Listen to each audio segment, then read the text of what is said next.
అవసరం. అందుకే మన ఫోటోలు మనం ఫేస్బుక్లో పెట్టకూడదు. పెట్టిన తర్వాత వాడు ఎవడో అంటాడు ఇక్కడ, అక్కడి నుంచి బాధపడిపోతూ ఉండడం. ఇక్కడ లైకులు షేర్లు అన్నీ వెతుకు, నీకెందుకు గొడవ? ఈ శారీరకమైన ప్రాధాన్యం తగ్గినప్పుడే మానసికమైన ప్రాధాన్యం, బుద్ధిపరమైన ప్రాధాన్యం పెరిగి మీరు చదువులో మంచి స్థానాల్లో ఉండగలుగుతారు. శారీరకమైన ప్రాధాన్యం పెరిగి మాటికి ఫోన్లో, ఇప్పుడు ఫోనే అద్దం కదా, వేరే అద్దం అక్కల, అందులో అందం చూసుకోవడం మొదలెడితే అంతే నాశనం అయినట్టే చదువు. ఇంకంతే, ఇది చెక్కి అది చెక్కి మూతి చెక్కి ముక్కు చెక్కి సరిపోయింది. ఇక్కడ పక్క వాళ్ళని అడిగి నేను బాగున్నానా, వాళ్ళు ఎవరో అనరు, మీరు అందరూ అమ్మాయిలాగా, ఓ అమ్మాయికి ఓ అమ్మాయి నచ్చదు, ఆ అమ్మాయికి ఇంకో అబ్బాయి నచ్చుతాడు, అమ్మాయి నచ్చదు, చచ్చినా నచ్చదు. అది లెక్క. అది ఏ మొగాడికి ఇంకో మొగాడు నచ్చడు, ఇంకో ఆడదానికి నచ్చుతాడు. లెక్క ఇది.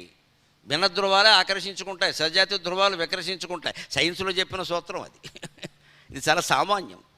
ఆ ప్రవర్తనని మనం కాపాడుకోవాలి. అంతేకాదు, విద్యారూపం కురూపాణం. నిజంగానేనండి, శారీరకమైన అవకరాలు ఉండొచ్చు, కాళ్ళు లేకపోవచ్చు, చెయ్యి లేకపోవచ్చు, మూతి వంకరగా ఉండొచ్చు, ముక్కు లావుగా ఉండొచ్చు, కళ్ళు రకరకాలుగా ఉండొచ్చు. మనకు అనిపిస్తుంది, అర్థం చూసుకుంటే చీచి చీచి ఇలా ఉన్నాం, మనకి పెళ్ళి అవుతుందా, మనకి సంసారం ఉంటుందా, మన ఎవడైనా చూస్తా అనిపిస్తుంది. దానికి బాధపడక్కల. కవి చెబుతున్నాడు, విద్యారూపం కురూపాణం.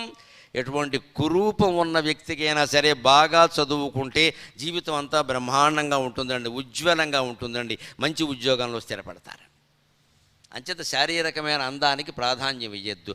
క్షమారూపం తపస్వినాం. ఆధ్యాత్మికత ఈవేళ వెళ్ళి విరిసింది. 20